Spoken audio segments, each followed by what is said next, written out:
Magandang gabi, Tita El, at sa lahat ng mga nakikinig at nanonood ng programa mo. Ako po si Trixie from Benguet. Sumulat po ako dahil miss na miss ko na po ang asawa ko. 12 years po kaming kasal habang 15 years po ang suma total ng aming pinagsamahan. Nagbunga po ang pagmamahala namin ng 2 magagandang bata. Napakasarap po sa pakiramdam na ako ay inibig ng aking asawa. At siya ay inibig ko mula noon hanggang ngayon. Akala ko noon, mapaghahandaan ko kung sakaling dumating yung pagkakataong kailangan niya na akong iwan.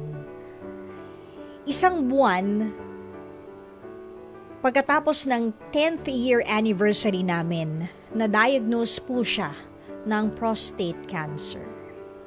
Nagulat na nga lang ho kami dahil malusog po siyang tingnan at hindi rin nagkakasakit. At kung hindi lang para sa renewal ng health insurance, hindi namin malalamang gano'n na pala ang kanyang kalagayan. Stage 2. Ilang buwan lang, umakyat na po sa stage 3 ang kanyang prostate cancer. Naniniwala po akong nailaban naman namin ang lahat, lalo-lalo na yung asawa ko. Lumaban po siya hanggang sa huli. At sa huling taon ng buhay niya, pinili pa rin po niyang mag-ipon kaming pamilya at mag-asawa ng magagandang alaala ng magkakasama. Hanggang kaya niya, nag-travel po kami.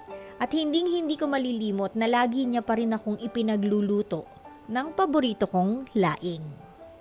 Kahit wala na siyang panlasa nung bandang huli, luto pa rin niya ang pinakamasarap na panlasa o sa panlasa ko. Matamis pa rin sa aking gunita ang lahat ng aming pinagsamahan, Tita El. Kung nasaan man po si Ivan, mahal ko, gusto kong malaman niyang walang araw na hindi ko siya hinahanap at pinagdarasal. Hanggang dito na lang po at maraming pong salamat. Pagpalain nawa ang inyong programa. Okay. Trixie ng Benguet. Tama ba? Si Trixie ng Benguet. Trixie ng Benguet. There is a quote by an unknown author that goes, "When someone you love becomes a memory, that memory becomes a treasure." So malamang ganun yung pinagdadaanan mo ngayon. And mahirap naman talaga kasi kabiyak mo yan eh. Mahirap mamatay ng asawa. And hindi ko rin kasi alam ang pasya mo kung, di ba? Yung iba talaga, sila eh. They prefer to raise their kids alone. Single mom or single dad. When the better half passed on.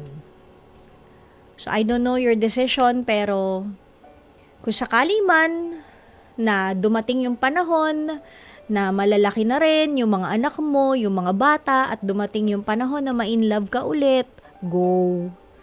Kasi hindi naman porket yung asawa mo ay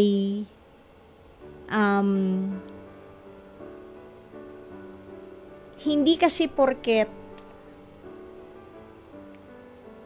paano ko ba sasabihin to? Hindi kasi just because nag-asawa ka ulit doesn't mean that you do not love your husband. Dahil nilimot mo na siya dahil namatay na nga siya. Hindi kasi ganun eh. It's just that, I guess, sa buhay natin, lahat naman tayo deserve natin maging happy. I'm sure your husband would also tell you kung nabubuhay siya, or I don't even know, baka napag-usapan nyo nga bago man lang siya pumanaw, diba? Na kapag nawala na ako at you feel na at any point na in love ka, mag-asawa ka. Kasi kung malalaki na yung mga anak mo, paano ka? Syempre, kailangan mo rin ng merong makakasama. Deserve mo rin na maging happy. And I'm sure your husband will also be happy if, diba, maligaya ka. So, For now, hold on to the memories, that treasure, 'di ba, na i-treasure mo, ilagay mo pa rin siya sa puso at isipan mo, pero kapag tumibok siya ulit, bigyan mo ng pagkakataon yung iba. Malay mo, maging maligaya ka ulit. Katulad ng naramdaman mo sa una mong asawa na pumanaw na, at malay mo, ipagluto ka rin yan ng laing. Ang sarap, o, diba? So anyways, Trixie, isang mahigpit na yakap sa'yo at saka sa mga anak nyo.